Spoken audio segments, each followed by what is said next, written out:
Hey everyone, this is Dr. Phillips, and this is for my CAS 204 course, Introduction to Research Methods.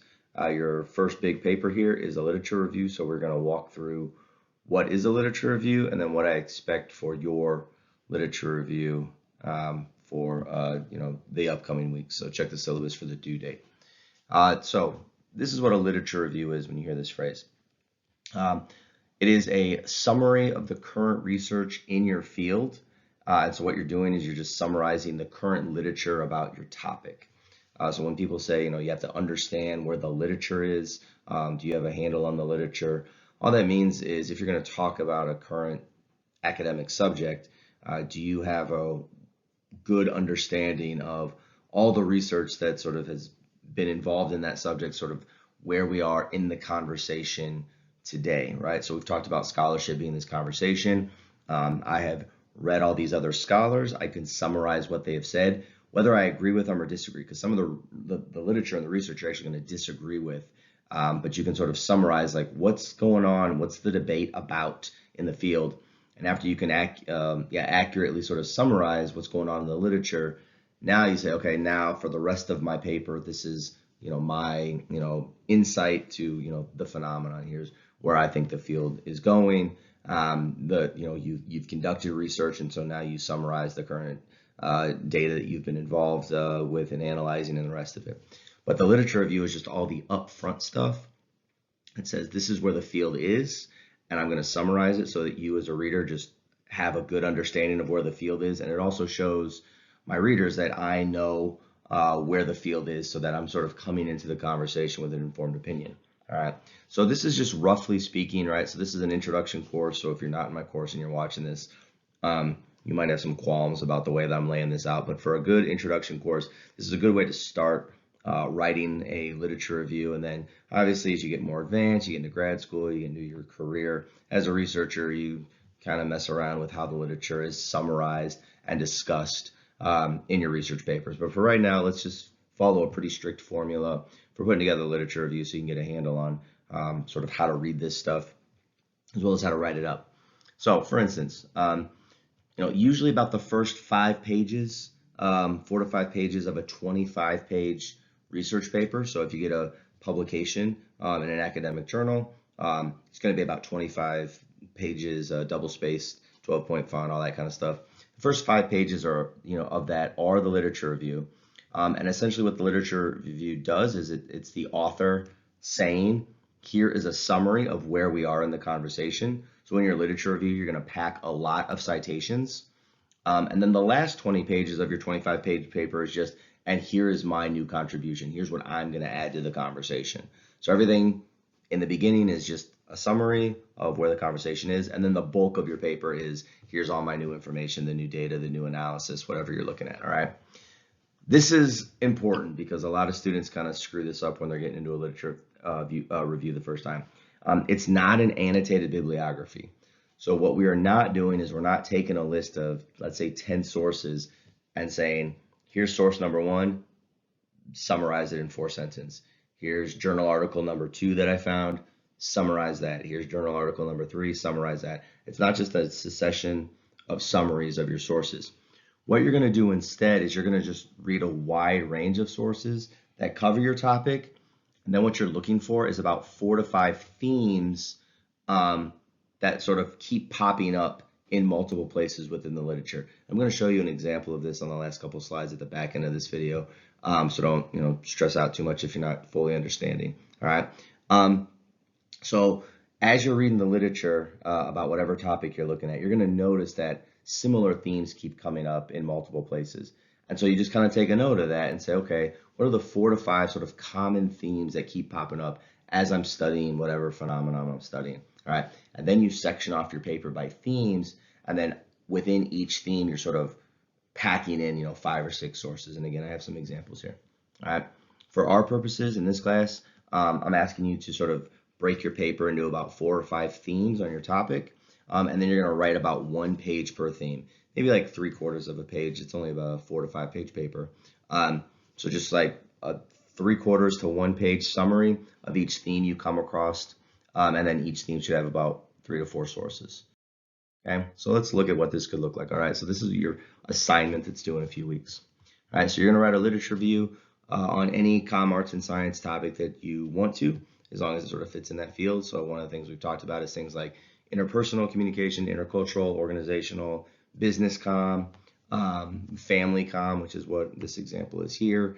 You want to do something on rhetorical analysis, nonverbal communication, something that you're interested in, then sort of find a topic within that sort of broader, field. All right. So think very narrowly, right? You don't want to go broad. So for instance, try to be very specific when you're writing, when you're writing, right? For example, if you say, I'm interested in family communication, it's very broad. So instead, specifically write about parent-child communication. So the way that you could do this with regard to themes is you could say, okay, I'm going to do parent-child communication. Let's talk about, in a literature review, parent-child communication in, newborns to 12 years old, 12 years old to 18. So you have like, puberty would be like the second theme. And then you could have the third theme could be parent-child communication into adulthood, right? So those are sort of three ways in which parents and children communicate, or three sort of moments in life when parents and children are going to communicate, what happens at each of those moments in life or those stages in life. So those could be some interesting themes you come across. All right. And then you're going to have, 4 or 5 sources that says, how are parents and children communicating from the, in early life, 0 to 12 years old. What are some of the things that are happening between parents and children? When children get into puberty and into high school, how does the communication change? You're going to have 3 or 4 sources that talk about that. And then parents and adult children, so over the age of 18, how does their communication strategy change? And each one of those themes is going to show us how communication evolves throughout the life, the lifespan of parent and child communication. Okay, so if you're interested in intercultural communication, that's too broad. Get very specific. Write about classroom communication differences between American students and Chinese students. If you're talking about international students, so within there, you're going to read a lot of literature about communication in the classroom. You can talk about what is it like with regard to foreign exchange students, international students. How do the dynamics work in the classroom? Are they similar? Are they different? And you're going to come up with different themes. So there might be some interesting things that go on with, okay, one of the themes you come across is how do students interact with classmates? Are there differences? Are there similarities? How do students interact with the teacher in class? That could be a theme. How do students interact with the teacher during office hours? That could be a different theme.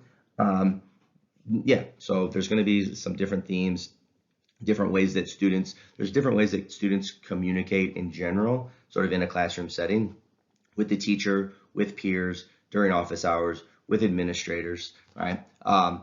And so you're going to look at some of the similarities and differences between American students and then international students, let's say. So you can break themes up like that. All right.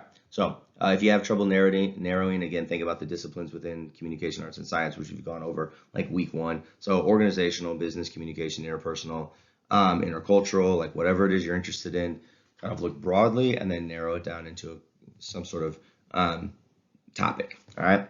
Okay. Each paper needs to be at least 4 to 5 pages long. References don't count toward the page total. This is a 200 level class. I don't, expect anyone to turn in incomplete work. 3.5 pages is not 4 pages. So do not give me 3.5 pages and then start your reference page and say, well, it takes up 4 pages. So it counts 4 pages of text and then at least 4 pages of text, and then a reference page. Again, I don't grade stuff that's incomplete, so don't turn in incomplete work. You are required to have at least 5 scholarly sources within your entire paper. Now, we've gone over this with APA. Scholarly sources, let's stick to books, book chapters, and scholarly journal articles. I know that sources are found other places, but those are the ones that we've talked about as far as how to cite them properly. So just find 5 of those types of sources. You'll be able to cite them properly, get full credit on that. Make sure it's scholarly and peer reviewed. All right. You do need a proper reference page with proper in-text citations. If your source ends up on your reference page, I should be able to find it somewhere in your paper in a parenthetical citation. If it's somewhere in your paper in a parenthetical citation, it should be on your reference page. Now, with these 5 sources, right, these sources, each one of these sources, you could have it in multiple sections of your paper. So if you have parent-child communication, let's say that Joe Smith wrote a paper on parent-child communication, and in that paper, Joe Smith talks about parent-child communication 0 to 12, 12 to 18, and in adulthood. You might cite Joe Smith under each one of those topics, sort of within your paper, all right? So you can use your sources multiple times throughout your paper. So just because you have 5 sources, you might end up having 10 to 15 parenthetical citations in your paper if you use the sources more than once. Okay, paper should include 3 sections, all right? The introduction, the body, and conclusion, right? Just in the quick intro, about half a page long. Family communication is an important topic. This essay will summarize the current literature available on the topic of parent-child communication. First, I'm going to look at the theme of parent-child communication 0 to 12. Then I'm going to look at the theme of parent-child communication during adolescence. Third and finally, I'm going to look at the topic of parent-child communication into adulthood. All right. I'm asking you to have maybe 4 to 5 themes. So I mean, 3 is like a bare minimum. You start getting into like 6 or 7, you're getting real broad. So 4 to 5 is a pretty good number to look for first go. All right. In the body, now you summarize the literature. And again, just kind of one section, about 1 page per theme you're looking at. All right. This is not one source after another, right? Do not do the following. First, I read this book and it said this, then I read an article and it said this, then I read a journal, then that's more of an annotated bibliography. Instead, you want to say, first, I read the literature and there's multiple sources that talk about parent-child communication 0 to 12. This is what the literature said. 3 to 4 sources packed in a couple of paragraphs that talk about how communication works between parents and children 0 to 12 years old. All right. And then parents and children, adolescents. All right. So do the following. There are lots of concepts out there about parent-child communication. A common theme is 0 to 12. Another aspect is during adolescence. So that's how you break it up. Okay. In conclusion, some sort of brief summary. Tell us where the gaps in the research are. All right. So what are some outstanding questions that you might have? So you sort of summarized all the literature. Now your job as a researcher says, when I read the literature, I noticed that there wasn't a lot of information or there wasn't a lot of research on this angle of the topic, right? So in like today's world, the research is catching up, but you might say, look, like as I was going through the research, there wasn't a lot of information on how parent-child communication has changed with social media, everybody having a smartphone, an iPhone. So there needs to be more research on parent-child communication in the world of technology. And then after that, then you start proposing some sort of research study. You do a big study, then you finish off the 20 final pages of your 25-page paper. And that's sort of how a basic grad school 101 research paper is going to work. You summarize all the literature, you say, there's an outstanding problem, there's a gap in the literature, I don't see a lot of research on whatever. I'm going to go do that research, come back, finish off that last 20 pages, submit it for publication. All right. Okay. Have somebody look at it besides me, go to the writing studio and the rest of it. Yeah. Okay. So here we are with regard to, these are both online on Canvas for you to kind of look at examples. And these are 2 that I wrote sort of like grad school 101. I was fortunate. I was able to get them published in some journals, but as you read them, they look very basic. But again, learn how to like walk first through the basic formats, and then as you get more advanced, you start figuring out more creative ways to talk about the research talk about the literature within your broader research paper. All right. So the 2 samples I have, they're up on Canvas. You can kind of read through them. They're both about 25 pages long, but the literature review is pretty clear. So on this one, there's about 3 or 4 pages in. I have an introduction for about 2 pages, and then there's a big title here that says Review of Literature. All right. And I just go through, okay, theme number 1, all right, gender violence statistics. All right, so let me tell you what I did here. So these 2 papers, you don't have to read all 25 pages, but just go through them and see how I formatted them. And then you're going to have a good idea about how to format a literature review. All right, and this one just has a bold heading on it, which is nice. It just says Review of the Literature. So this is a paper called Engaging Men and Boys in Conversations About Gender Violence.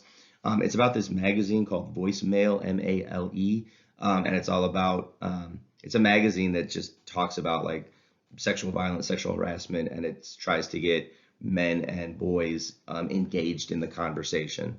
Because, usually, it's sort of, in a, it's, when we talk about like gender violence, it's like, oh, it's a woman's issue. And this magazine says, no, like everybody should be concerned about it. So we're gonna have more people be interested in it and talk about it. So I was interested in analyzing this magazine, sort of like what are their strategies, okay? So that's in my analysis, which is the final 20 pages. The first couple of pages of this paper is the literature review. So as you're gonna see in this literature review, I don't talk about the magazine at all for these first 4 or 5 pages. I just say, okay, here's a magazine that wants to talk about gender violence issues. So I'm gonna take the magazine, I'm gonna put it aside because that's the new stuff.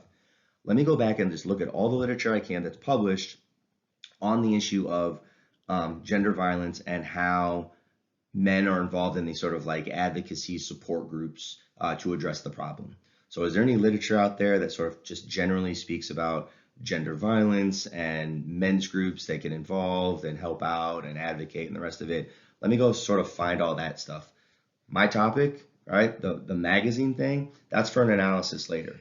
So if you read through this literature review, there's no mention of the magazine, all right? I just say up here in a little intro, I'm like, I'm gonna look at this Voicemail magazine, but let's first talk about how we got here, all right? So topic number 1, I read all the literature. Okay, first we have to talk about like gender violence statistics. And I have a good paragraph or two that just cites sources, all right? Here's a source, here's a source, right? And it just talks about like what are the general statistics about gender violence in the world, all right? If we get to a couple more sections, I have a section on, hey, let's talk, like a lot of these, the literature talks about how rhetoric is gendered in the culture, all right? So here's a source, here's a source, here's a source, 3 different sources in this one paragraph that just says there's ways in which language is gendered, feminist rhetorical analysis kind of stuff. All right. Then I have a section, I was like, okay, I did find some other sources that talk about men's educational programs. What did they say, right? And we kind of go through them. I don't have the entire paragraph here, okay? But it just, here's some other papers that have analyzed men's educational programs. So the Voicemail magazine is sort of a educational magazine for men. And then I found some research on other programs that also try to educate men, all right? And then finally here, we look at like gender violence as a cultural issue. So some of the literature I read talked about, it's a cultural thing. We got to change our culture around. Here's a source, right? And so I pack in like 3 or 4 sources into this section. So look through that section in that paper. It's on Canvas under files. There's a literature review folder. It has 2 papers in there. Both have a pretty clear literature review section. You don't have to read it word for word, but just look how it's formatted. And that's going to give you a good idea with how a literature review works. All right. Again, you read all the literature, in a 25-page paper, you only all have to find 5 sources, which is pretty small, right? I just want to introduce you to doing a literature review as far as the formatting, what it looks like. But if you're writing a 25-page paper, a good rule to start off with in grad school is however long the paper is, have about that many sources. So, as you can see here, I pack in 1, 2, 3 sources into this short paragraph, right? So each paragraph has about 3 or 4 different types of sources. I probably have 25, 30 sources in this paper. And a lot of those sources, again, are packed into the literature review. Because when it comes to your 20-page analysis of the new thing, all that new data, you're going to have some sources, but it's like, I'm going to tell you all this new information. And then at the bottom of the paragraph, I might say, like, for more information that's similar, circle back to this older source. So I'm going to go a couple of paragraphs before I cite anything because all the information I'm given in my analysis is the new information from me. The literature review is where you're really packing in sources and it's telling your audience, here's a source, here's a source, here's a source. And it is signaling to your audience, I did my research, I know where the conversation is, I know how to talk about this topic intelligently. Now I can enter into the conversation with my new research or my new analysis, all right? So that's roughly how you do a literature review, again, for like a 101 level, like how to do a literature review. For you all, you're going to do a 4 to 5 page literature review with at least 5 different sources. Figure out what topic you want to do within the broader field of communication arts and science. If you have any questions about your topic or you want help narrowing it, I'll go ahead and give me just talk to me after class and we can kind of narrow it down.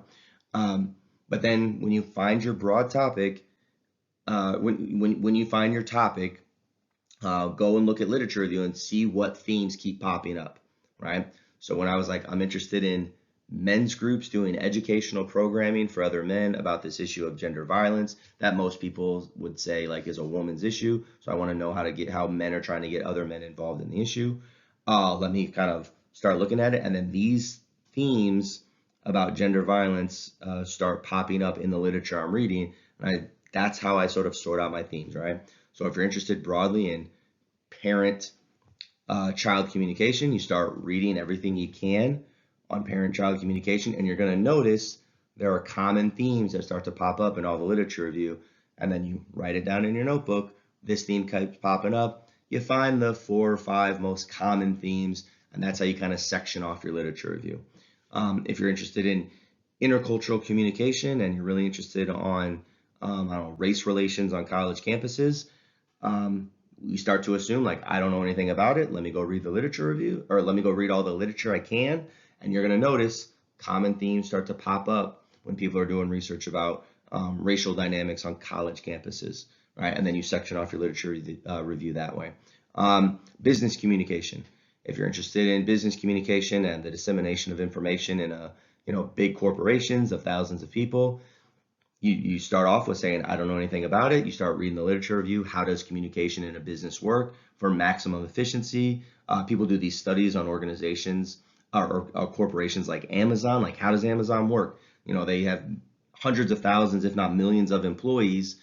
You start reading all the literature you can on large corporations and communication strategies, and you're going to notice common themes start to pop up with regard to, layers and management and everything else. So that's how a literature review works. That's what a literature review does. It summarizes all the information so that your audience knows a little bit about the subject that you're about to sort of more broadly analyze with whatever your topic of research is.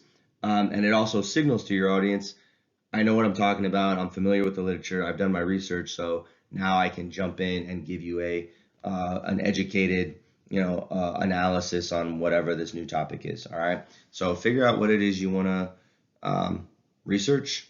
Go and read a bunch of literature. Figure out the common themes. Write a literature review. Do in a couple weeks. We will review this in the upcoming week at class. So we'll talk a little bit more about it in class before your paper's due in a couple weeks. Okay. That's all I got. I will see you all in class next class period.